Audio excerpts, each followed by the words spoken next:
एक 85 वर्षीय व्यक्ति कमाल अपने 40 वर्षीय उच्च शिक्षित बेटे रोहन के साथ अपने घर में सोफे पर बैठा था। अचानक उनकी खिड़की पर एक तोता बैठ गया।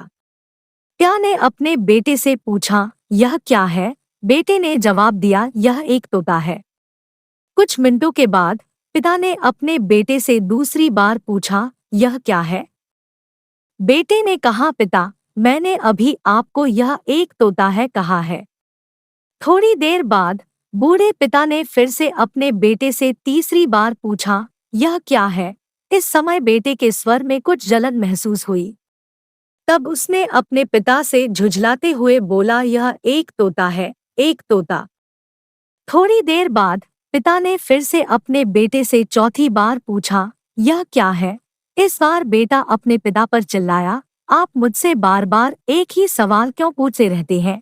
हालांकि मैंने आपको कई बता चुका हूँ कि यह एक तोता है, क्या आप इसे समझ नहीं पा रहे हैं?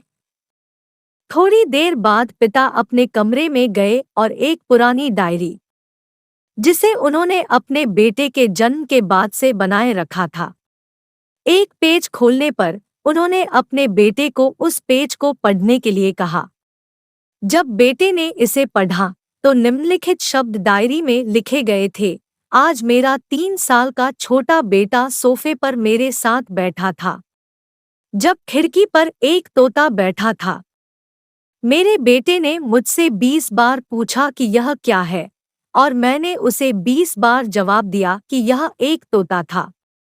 मैंने उसे हर बार प्यार से गले लगाया और उसने मुझसे 20 बार फिर से वही सवाल पूछा। मुझे इस बात से बिल्कुल भी चिढ़ नहीं हुई कि मैंने अपने मासूम बच्चे के लिए प्यार महसूस किया है, जबकि छोटे बच्चे ने उससे 20 बार पूछा, यह क्या है? पिता को 20 बार पूरे सवाल का जवाब देने में कोई जलन महसूस नहीं हुई, और आज जब पिता ने अपने बेटे से सिर्फ 4 बार यही सवाल पूछा तो बेटे को चिढ़ और गुस्सा महसूस हुआ। इसे पढ़कर उस बेटे को अपने किए गए व्यवहार का पता चल गया था, जिससे चलते अब वह मन ही बहुत शर्मिंदा हो रहा था। शायद उसे अब किए गए अपने बूढ़े पिता के प्रति व्यवहार पता चल गया था। इसलिए यदि आपके माता पिता जब बुढ़ापे में होते हैं, उन्हें न तो पीछे छोड़े और न ही उन्हें एक बोझ के रूप में देखें, बल्कि उनके साथ एक दयालु शब्द बोले, शांत, आज्ञाकारी, विनम्र और उनके प्रति दयालु बने। अपने माता पिता के प्रति विचारशील रहें। आज इस बात को कहें, मैं अपने माता पिता को हमेशा खुश देखना चाहता हूँ। जब से मैं छोटा बच्चा था उन्होंने मेरी देखभाल की, उन्होंने हमेशा मुझ पर अपने निस्वार्थ प्रेम की वर्षा की है। उन्होंने आज समाज में मुझे एक व्यक्ति के रूप में प्रस्तुत करने के लिए तूफान और गर्मी को देखे बिना सभी पहाड़ों और घाटियों को पार किया। भगवान से प्रार्थना करें, मैं अपने बूढ़े माता पिता की सर्वोत्तम तरीके से सेवा करूंगा।